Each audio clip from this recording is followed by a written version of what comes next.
Hi friends नमस्ते welcome to आनू's kitchen देवी नवरात्रिలో అమ్మవారికి ప్రసాదంగా నిమ్మకాయ పులిహోర తయారు చేసే విధానం షేర్ చేస్తున్నానండి। పులిహోర తయారు చేసుకోవడం చాలా ఈజీ, చాలా టేస్ట్గా ఉంటుంది।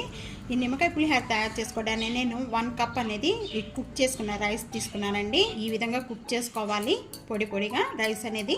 ఇక్కడ నేను 1 కప్ రైస్ తీసుకున్నాను। అలాగే ఒక్క నిమ్మకాయ అండి, పెద్ద నిమ్మకాయ, ఇంత జ్యూస్ వచ్చింది నిమ్మకాయ। నేను 1/2 టేబుల్ స్పూన్ అనేది సాల్ట్ యాడ్ చేస్తున్నాను ఈ నిమ్మకాయలోనే। ఈ మొత్తం కూడా బాగా కలిపేసుకుందాము।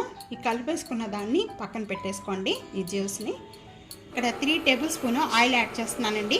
బాగా కాగిన వెంటనే 2 టేబుల్ స్పూన్ పల్లీలు, 1 టేబుల్ స్పూన్ శనగపప్పు। ముందుగా ఈ రెండు అనేది వేయించేసుకుందామండి, మీడియం ఫ్లేమ్లో పెట్టుకొని వేయించుకోవాలి। వేయించుకునేటప్పుడు జీడిపప్పు, ఇక్కడ మినపప్పు వేసుకోవాలి। అన్ని పప్పులు ఒకేసారి వేసి వేయించుకోకూడదు, 1 బై 1 వేయించుకుంటూ ఉంటే అవి ఎర్రగా వేగుతాయి బాగా।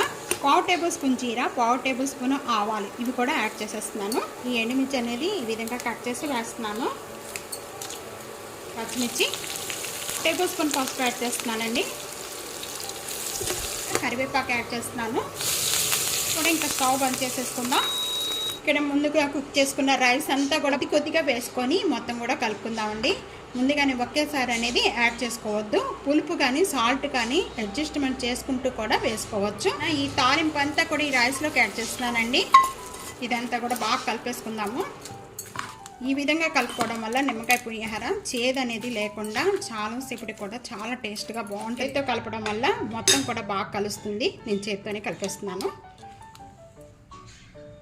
అమ్మవారికి నైవేద్యంగా నిమ్మకాయ పులిహోర తయారు చేసే విధానం చూసారు కదండి, ఎంత ఈజీగా టేస్ట్గా నిమ్మకాయ పులిహోర రెడీ అయిపోయింది। నిమ్మకాయ పులిహోర మనం ప్రసాదాలకే కాకుండా లంచ్ బాక్స్లో పెట్టడానికి కూడా విడిగా ఉండటానికి కూడా చేసుకోవచ్చు అని చాలా తప్పకుండా ఈ విధంగా ట్రై చేయండి। ఎలా ఉందనేది కామెంట్స్లో తెలియచేయండి। సబ్స్క్రైబ్ చేయడం మర్చిపోవద్దు।